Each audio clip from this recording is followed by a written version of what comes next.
성전에 오신 성도님들을 진심으로 환영합니다. 제가 오늘 말씀드릴 말씀의 제목은 이른 양의 비유에서 보게 되는 하나님의 5가지 모습들입니다.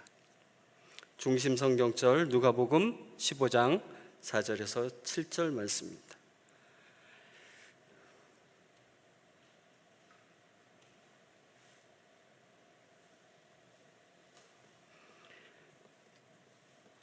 누가복음 15장 4절에서 7절 말씀을 제가 읽어드리겠습니다. 너희 중 어떤 사람이 양 100마리가 있는데 그 중에 하나를 잃으면 99마리를 들에 두고 그 잃은 것을 찾아내기까지 찾아다니지 아니하겠느냐. 또 찾아낸즉 즐거워 어깨에 메고 집에 와서 그 벗과 이웃을 불러 모으고 말하되 나와 함께 즐기자. 나의 잃은 양을 찾아내었노라 하리라. 내가 너희에게 이르노니 이와 같이 죄인 한 사람이 회개하면 하늘에서는 회개할 것 없는 의인 99으로 말미암아 기뻐하는 것보다 더하리라. 우리가 너무나 잘 아는 잃은 양의 비유입니다. 양이 목자 없이는 생존할 수 없는 동물인 것처럼 인간도 하나님 없이는 죄로 엉망이 되어 죽을 수밖에 없는 존재라고 말하고 있는 이 비유 속에는 하나님의 마음이 잘 나타나 있습니다. 이 시간에는 하나님의 마음을 조금은 다른 시각인 세상의 관점으로 살펴보겠습니다.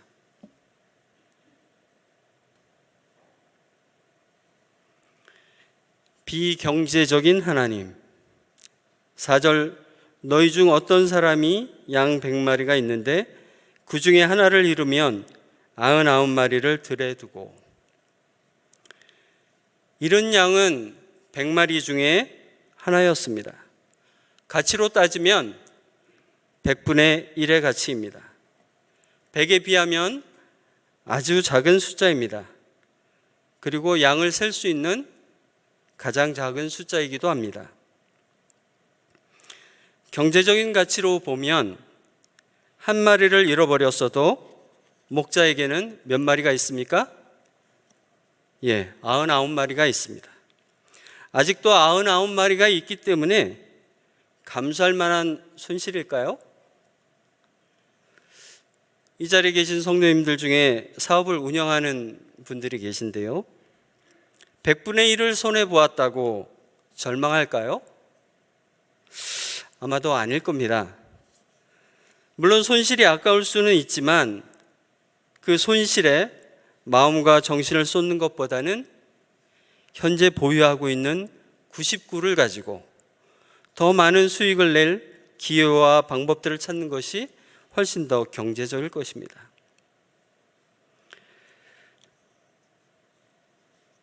우리 사회의 비정규직 차별 때문에 사회적 문제가 많이 발생하고 있는 것 아실 겁니다.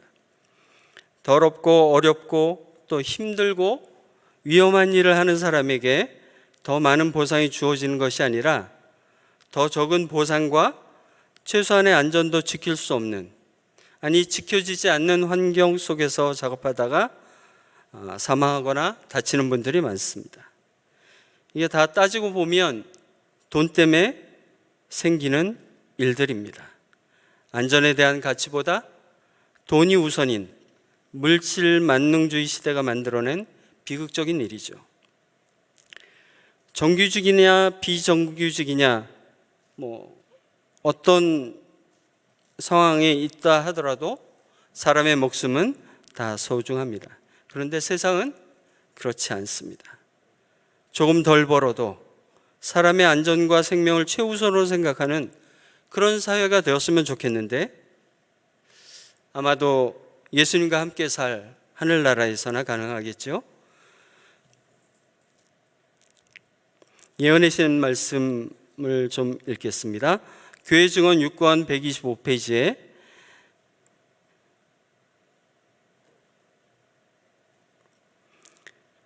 한 양을 잃어버렸다는 사실은 목자의 동정심을 일으키고 그분이 수색 활동을 착수하기에 충분하였다.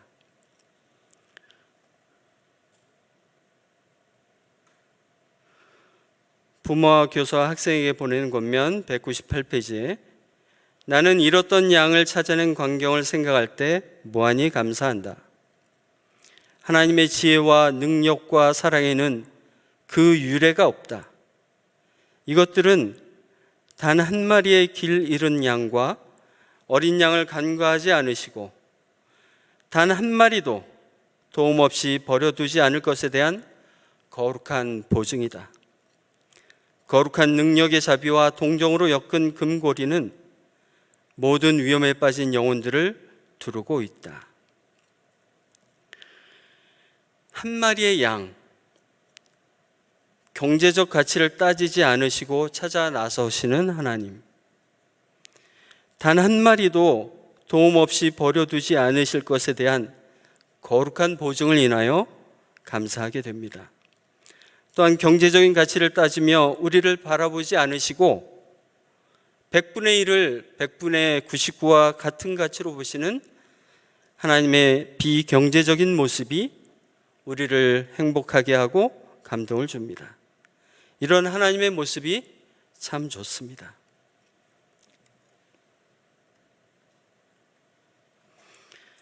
두 번째, 비효율적인 하나님. 4절 후반부입니다.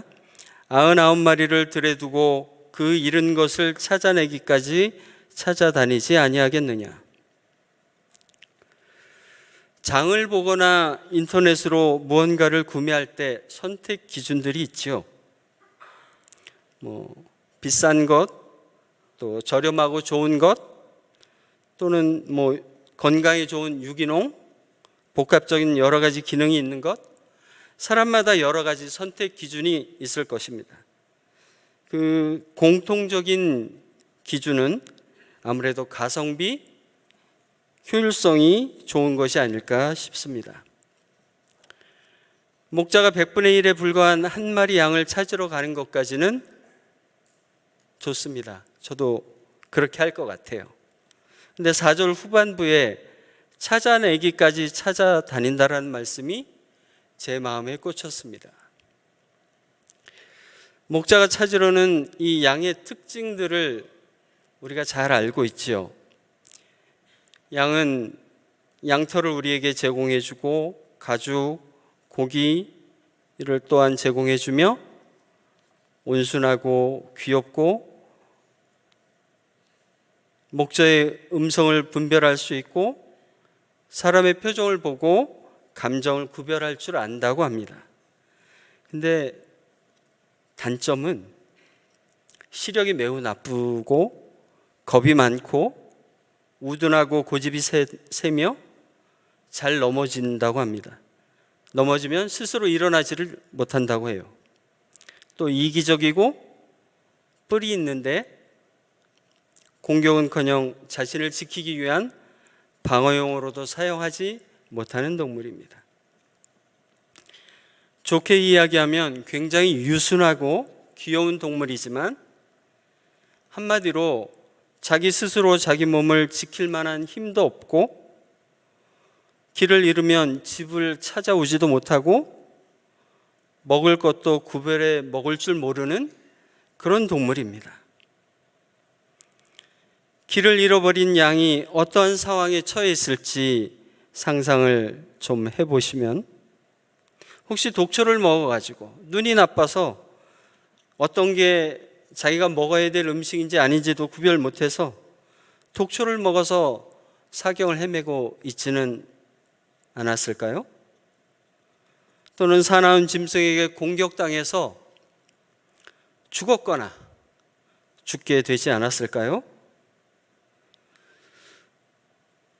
주변에는 배회하는 변경 부족들에게서 나온 사나운 약탈자들도 있었는데 그들이 가져가지 않았을까요? 길을 잃어버린 양, 찾아와서 양무리에 넣어도 또 잃어버릴 가능성이 많지 않았을까요? 이런 동물을 찾아다닌다는 것은 매우 많은 수고와 희생을 필요로 한다는 것입니다. 근데 중요한 것은 찾는다는 보장도 없습니다. 그런데도 어떻게 해요? 찾아 나섭니다. 어떻게 할 때까지요? 찾아내기까지 찾아 나서신다는 것입니다.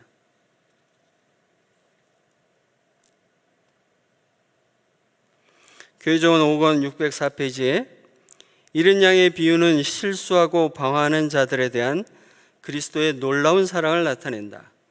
참 목자는 그를 사랑하는 양떼를 버려두고 우리를 떠나 방황하는 양, 찾아오지 않으면 죽을 수밖에 없는 양을 찾아 구원하기 위하여 광야로 나가서 어려움을 참고 위험과 죽음을 직면한다.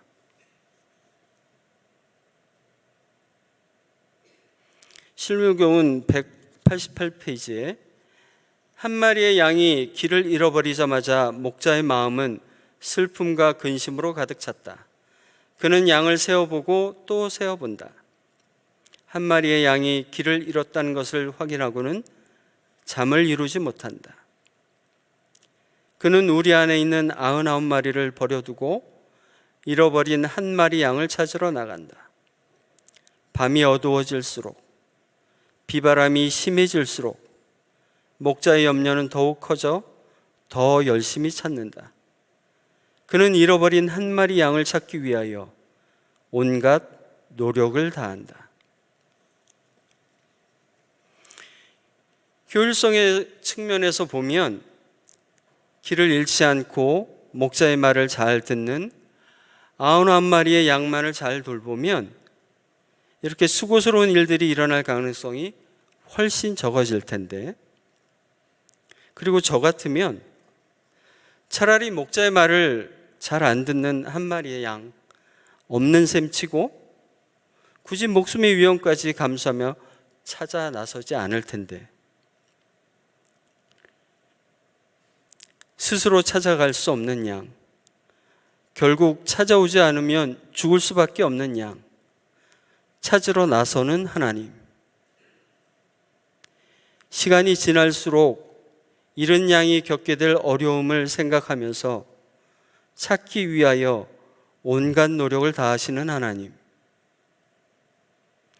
우리 하나님은 시간과 육체적, 정신적 수고를 하는 것 외에 자신의 목숨의 위협을 무릅쓰면서까지 찾아 나서시는 하나님입니다. 심지어 찾아내기까지 찾기를 멈추지 않으시는 비효율적인 하나님의 모습이 우리를 행복하게 하고 감동을 줍니다. 이런 하나님의 모습이 참 좋습니다.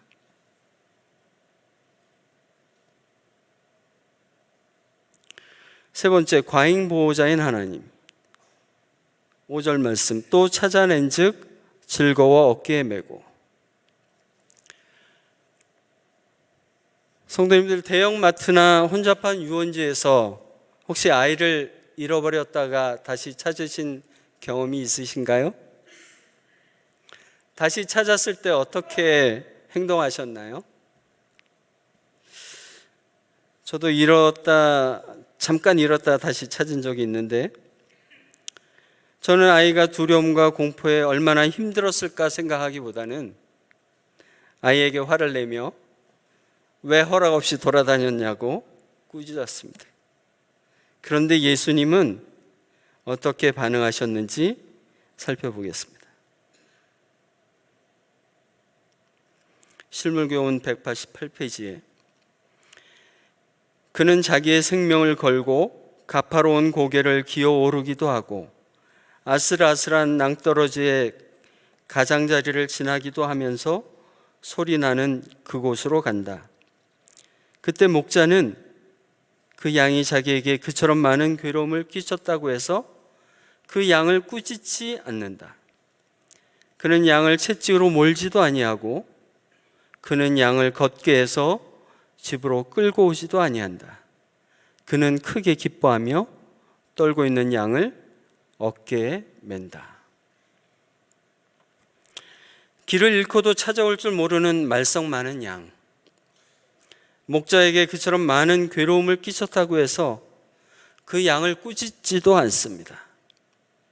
비록 목자가 지치고 피곤하고 배고플지라도 그것을 연약한 상태 그대로 자기를 따라오도록 버려두지도 않습니다.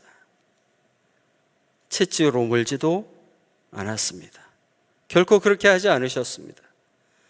목자는 전적으로 양의 입장에서 느꼈을 추위와 갈증, 두려움과 고통에서 벗어나게 하고자 양을 부드럽게 팔에 안고 어깨 위에 올려놓았습니다. 어깨 위에 양을 올려놓는 목자의 모습 때문에 과잉보호하시는 하나님이라고 생각합니다. 하지만 이렇게 과잉보호하시는 하나님이 참 좋습니다. 이런 하나님을 저는 사랑하고 감사와 찬송을 돌립니다. 네 번째, 과소비적인 하나님. 6절, 집에 와서 그 벗과 이웃을 불러 모으고 말하되 나와 함께 즐기자. 나의 잃은 양을 찾아내었노라 하리라.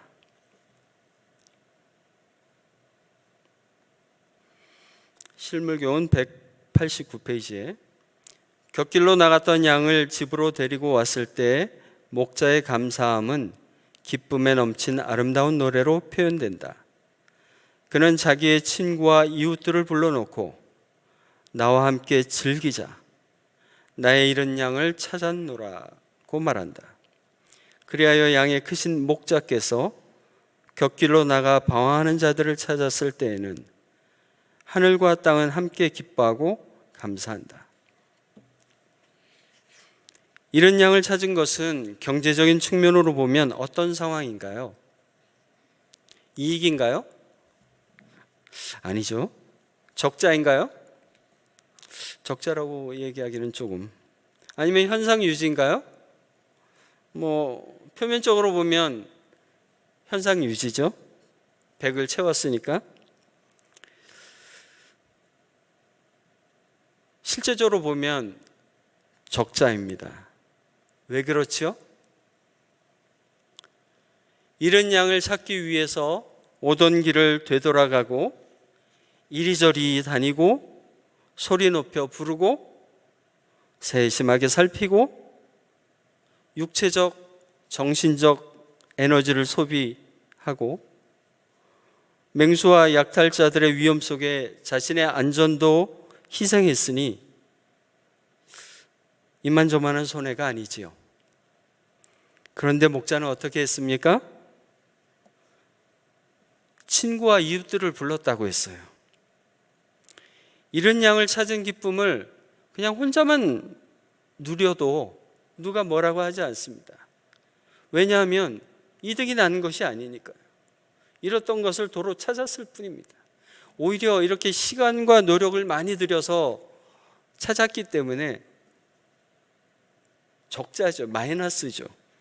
그런데 목자는 굳이 벗과 이웃을 불러서 함께 즐기자고 합니다. 함께 즐기려면 무엇이 있어야 하죠? 풍악이 있어야죠. 음식과 음료수도 있어야죠. 벗과 이웃을 불러 잔치를 치렀다면 아마도 상당한 돈이 들어갔을 것입니다. 경제적 이득이 없는데 오히려 손해를 보았는데도 잔치를 통해서 상당한 돈을 사용했으니 과소비한 것이 아니겠습니까? 하지만 이렇게 과소비하시는 하나님의 모습이 참 좋습니다. 이렇게 과소비하시는 하나님을 닮고 싶습니다. 다섯 번째, 과대평가적인 하나님. 7절, 내가 너희에게 이르노니 이와 같이 죄인 한 사람이 회개하면 하늘에서는 회개할 것 없는 의인 99으로 말미암아 기뻐하는 것보다 더하리라. 죄인 한 사람이 회개하면 회개할 것 없는 의인 99으로 말미암아 기뻐하는 것보다 더한다고 하시는데 정말 그렇습니까? 너무 과장하신 것 아닙니까? 너무 과대평가하신 것 아닙니까? 한 번 잘한 사람에게 용기를 주시고 하나님께서 행복해 하신다는 것을 알려주시려고 이렇게 표현했을까요? 저는 이렇게 생각해 보았습니다. 죄인의 회개가 그의 삶의 터닝 포인트가 되었고 예수님과 동행하기로 결심하고 의인이 되었기에 그 점을 높이 평가한 것이 아닐까. 또는 죽을 수밖에 없는 사람이 죽음의 저주를 이기고 하나님과 영원히 살게 되었기 때문에 그 기쁨이 더 크지 않았을까.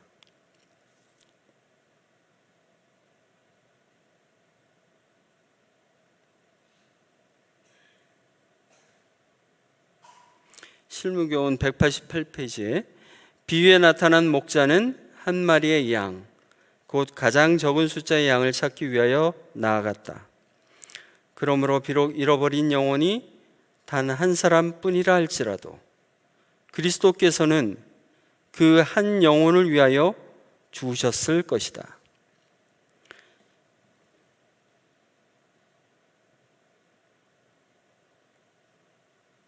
실무교훈 190에서 191쪽에 있는 말씀입니다. 잃은 양은 한 사람의 죄인뿐만 아니라 하나님께 배도하여 죄로 멸망하게 된 한 세계를 대표한다. 이 지구는 하나님이 주관하시는 광대한 우주에 비해 지극히 작은 한 개의 원자에 불과하다. 그러나 하나님 보시기에는 이 타락한 작은 세계는 잃어버린 한 마리의 양으로서 우리에서 벗어나지 아니한 99보다 더욱 귀중한 것이다. 하늘 조정에서 사랑받는 사령관이신 그리스도께서는 하나의 잃어버린 세계를 구원하시기 위하여 그가 아버지와 함께 가지고 계시던 그 영광을 버리시고 그 높은 자리에서 이 세상으로 내려오셨다. 그는 이 세상을 위하여 하늘에 있는 죄 없는 세계들, 즉 당신의 사랑하는 99을 뒤에 두시고 우리의 허물을 인하여 찔림을 받으시고 우리의 죄악을 인하여 상함을 받으시기 위하여 이 세상에 오셨다. 하나님께서 당신의 아들을 통하여 당신을 주신 것은 잃어버린 양을 도로 찾는 기쁨을 얻으려 하심이었다. 하나님께서는 셀 수 없는 많은 양 중에 하나가 우리 지구인데, 물리학에서 나오는 용어로 표현하자면 원자 속에 있는 중성자, 양성자, 쿼크나 전자보다 더 작은 존재이겠지만 하나님께서는 우리를 천체 망원경보다 더 크게 확대해서 보시고 우리가 수많은 것들 중에 하나인 미미한 존재로서가 아니라 그리스도의 보혈로 값을 치룬 측량할 수 없는 가치로 보신다는 것입니다. 한 마리의 양, 무시할 수도 있는 숫자이지만 하나님은 현미경처럼 크게 보시고 거기에 가치를 부여하시며 그 단 한 명의 영혼을 위하여 십자가를 지셨을 것이기에 과대평가하시는 하나님이라고 생각합니다. 이런 하나님의 모습이 참 좋습니다. 이렇게 과대평가하시는 하나님을 저는 사랑하고 찬송을 돌립니다.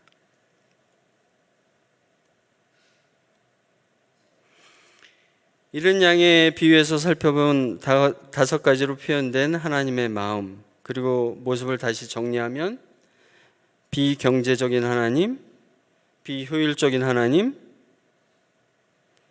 과잉 보호자인 하나님, 과소비적인 하나님, 과대평가자인 하나님. 우주를 다스리시는 분께서 왜 이러실까요?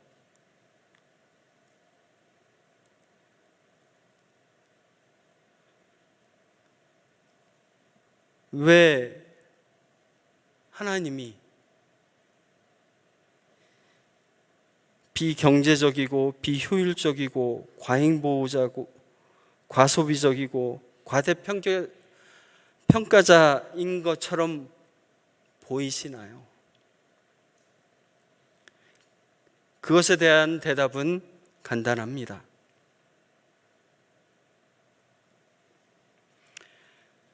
우리 하나님은 우리를 창조하신 우리의 아버지시기 때문입니다.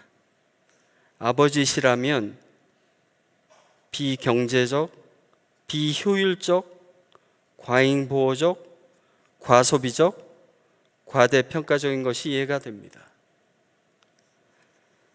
아버지시기 때문에 이런 양은 경제적 논리에 따라 100분의 1이라고 할 수 없습니다.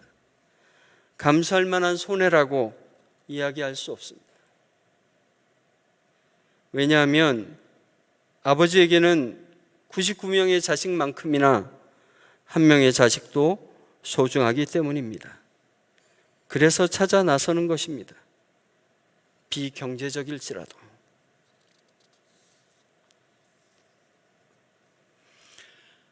아버지이시기 때문에 효율을 따질 수 없습니다.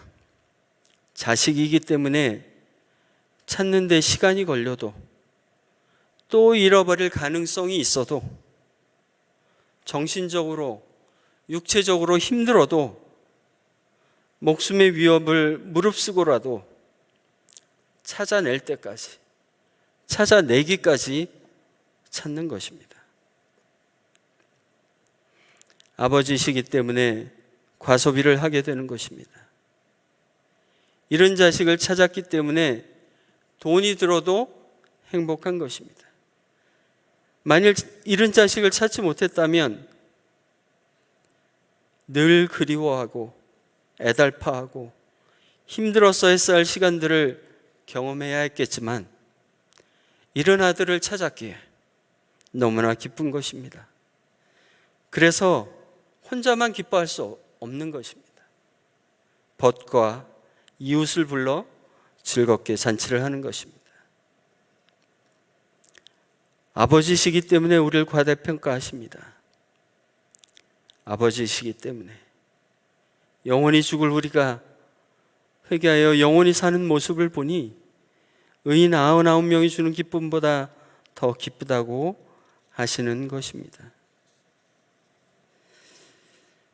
광대한 우주 속에서 지구를 살펴보면 지구가 속해 있는 우리 은하는 우주의 2조개 정도 있다고 합니다.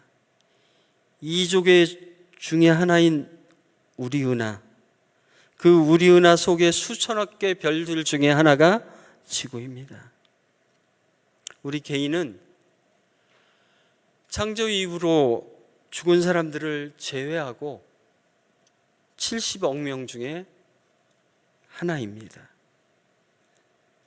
우주적으로 보면 이 지구가 얼마나 미미하고 작은 존재인지, 또 이 지구에 살고 있는 70억 명 중에 우리가 얼마나 미미하고 적은 숫자인지 알 수 있습니다.